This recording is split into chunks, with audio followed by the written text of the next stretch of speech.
जय श्री कृष्णा। राधे राधे भक्तों, आप सभी का स्वागत है मेरा प्यारा लड्डू गोपाल इस चैनल पे। आज के इस वीडियो में हम मोहिनी एकादशी की पूजा विधि बताएंगे।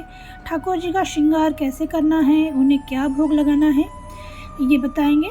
तो वीडियो को पूरा ज़रूर देखिएगा। तो सर्वप्रथम हम दीपक जलाएंगे और लड्डू गोपाल का अभ्यंग स्नान कराएंगे। तो क्योंकि एकादशी तिथि भगवान विष्णु जी को समर्पित है और भगवान विष्णु जी के किसी भी स्वरूप की पूजा आप इस दिन कर सकते हैं, क्योंकि लड्डू गोपाल जी भगवान विष्णु का ही बाल रूप है।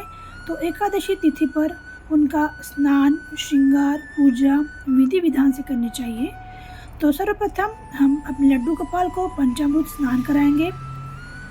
क्योंकि एकादशी तिथि है तो आप केवल जल से स्नान न कराएं, आप चाहे तो कच्चे दूध से भी लड्डू गोपाल को स्नान करा सकते हैं।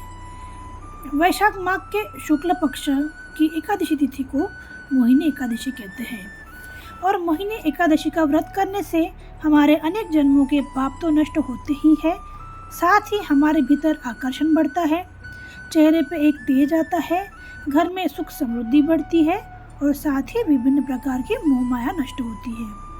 और कहते हैं जो भी मोहिनी एकादशी का महात्म्य पढ़ता या सुनता है उसे कई 100 गौ माता दान करने का पुण्य प्राप्त होता है। तो इस साल यह मोहिनी एकादशी 19 मई 2024 अर्थात रविवार का दिन पड़ रहा है। तो अगर आप चाहे तो लड्डू गोपाल को इस दिन मोहिनी एकादशी के दिन मोहिनी रूप का श्रृंगार कर सकते हैं, या फिर आप जैसे हमेशा श्रृंगार करते हैं वैसे भी कर सकते हैं। वैसे भी हमारे बाल गोपाल लड्डू गोपाल भगवान कान्हा जी को श्रृंगार अति प्रिय है, क्योंकि भगवान विष्णु जी ने इस दिन मोहिनी रूप धारण किया था, इसलिए मैं अपने ठाकुर जी का श्रृंगार आज मोहिनी रूप में करवाऊंगी। वैसे तो भगवान नारायण ने मोहिनी रूप कई बार लिया था, परंतु मोहिनी रूप की 2 कथाएं अति प्रचलित हैं, तो मैं इसे संक्षिप्त रूप में आपको बताऊंगी।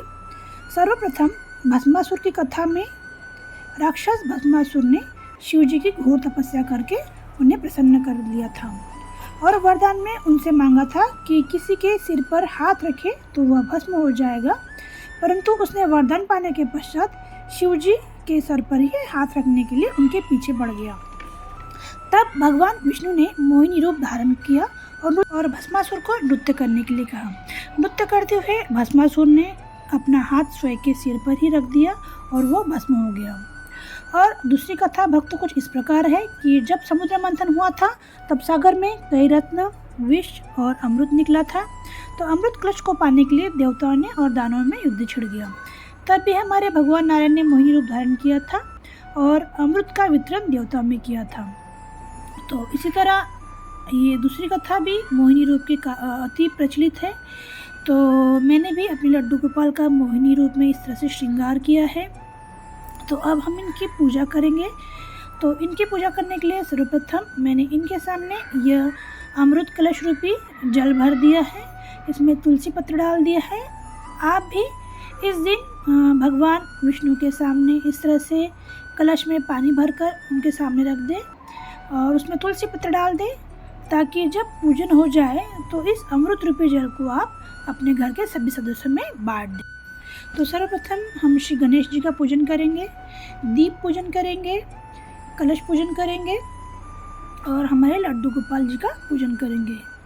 तो आप भी इस तरह मोहिनी एकादशी के दिन अपने बाल गोपाल लड्डू गोपाल जी की पूजा धूप दीप आदि से कीजिए। और एकादशी के दिन आप हो सके तो व्रत कीजिए। अगर आपसे व्रत ना हो पाए तो अपने लड्डू गोपाल जी की मन भाव से पूजा कीजिए। वैसे भी लड्डू गोपाल जी श्री प्रेम भाव के भूखे हैं और एकादशी के दिन भगवान को अनाज का भोग ना लगाएं।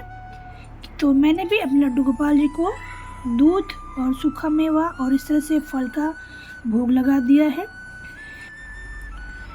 पूजा होने के पश्चात आप भगवान की आरती धूप दीप से कराएं।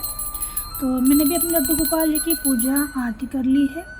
इसके पश्चात लड्डू गोपाल जी का ये मोहिनी रूप, आप इन्हें कैसे उनका रूप हुआ है उन्हें इस तरह से आईना दिखा दीजिए, ताकि हमारे लड्डू गोपाल जी भी अपना मोहिनी रूप देख सकें और इस तरह से उन्हें भोग खिला दें।